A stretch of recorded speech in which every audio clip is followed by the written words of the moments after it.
நல்லா கவனிங்க. இப்ப உங்களுக்கு ஒரு நிறைய வசனம் இருக்கு. சாலமோனுடைய பையன் ரெகோபியாம் பதவி ஏற்ற பொழுது அவன் மூத்தவருடைய ஆலோசனை என்ன செஞ்சுட்டான்? அல்ல தட்டினதுனாலதான் தேசமே ரெண்டா பிரிஞ்சது. இப்ப சாலமோன் சின்ன பையங்க, சாலமோன் சின்ன பையன் ராஜ பதவி ராஜாவாயிட்டான். கர்த்தர் அவனை ராஜாவாக தெரிந்து கொண்டான். அல்லேலூயா சொல்லுங்க. அவனை உயர்த்தி கண்மலையின் மேல் நிறுத்தி உட்கார வச்சுட்டாரு. ஒருவேளை அவனை சுத்தி இருக்கிற மந்திரிமார்கள் சில மூத்த அமைச்சர்கள் எல்லாம் அவனை அற்பமா பார்த்திருப்பாங்க. ஏன்னா சின்ன பையன், இவனுக்கு என்ன தெரியும்? அல்லேலூயா சொல்லுங்க. எதுக்கு எடுத்தாலும் இனி யாருக்கு வரணும்? எங்கிட்ட தான் வந்து நிக்கணும். நான் தான் சொல்லுவேன், ஆலோசனை சொல்லுவேன். என் ஆலோசனை பண்ண நடக்கணும்.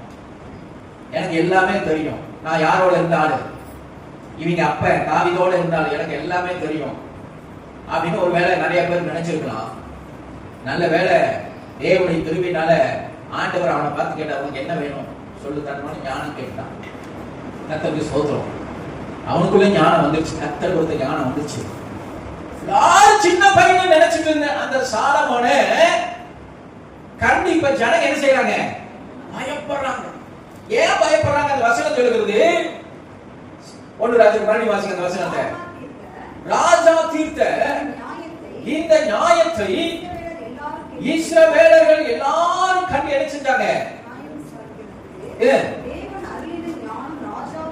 தேவன் அருளிய ஞானம் ராஜாவுக்கு உண்டென்று கண்டு. அல்லேலூயா. அவனுக்குள்ள ஒரு ஞானம் இருக்குது, தேவன் அருளிய ஞானம் இருக்குது அப்படின்னு நான் சொல்லுவேன். அவனுடைய மந்திரிமார்கள் கூட பயப்பட ஆரம்பிச்சிட்டாங்க. சாலமோன் சின்ன பையனையா, கர்த்தர் அருளிய ஞானம் அவனுக்குள்ள இருக்கு. அல்லேலூயா. அதனால சாலமோன் என்ன செய்யக்கூடாது? சத்தமா சொல்லுங்க, வாலாட்டக்கூடாது. அவனுக்குள்ள ஞானம் இருக்குது அறிந்து தேவ பிள்ளைகளை பயந்தாங்க. சாலமோனுக்குள்ள என்ன இருக்குங்க?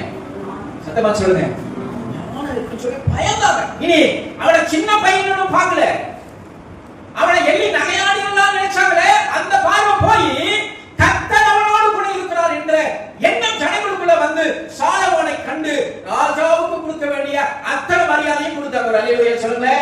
சின்ன பையன் தான் வந்தா, அவளை மூத்த அமைச்சர், ஒரு 70 வயசு அமைச்சர் என்ன செய்யறாரு? எள்ளி நகையாட முடியல, எழுந்துச்சு நின்னு ராஜா. ஏன்? கர்த்தர் கொடுத்த ஞானம். நானும் சொல்றேன், கர்த்தர் கொடுக்கிற ஞானம் நமக்குள்ள வரணும். அல்லேலூயா. கர்த்தருக்கு பயப்படுதலே ஞானத்தின் ஆரம்பம். ஆண்டவருக்கு எந்த அளவுக்கு பயப்படுகிறோமோ, சத்தியத்துக்கு எந்த அளவுக்கு பயப்படுகிறோமோ, அந்த அளவுக்கு கர்த்தர் கொடுக்கிற ஞானம் நமக்குள்ள வரும். அல்லேலூயா. அல்லேலூயா.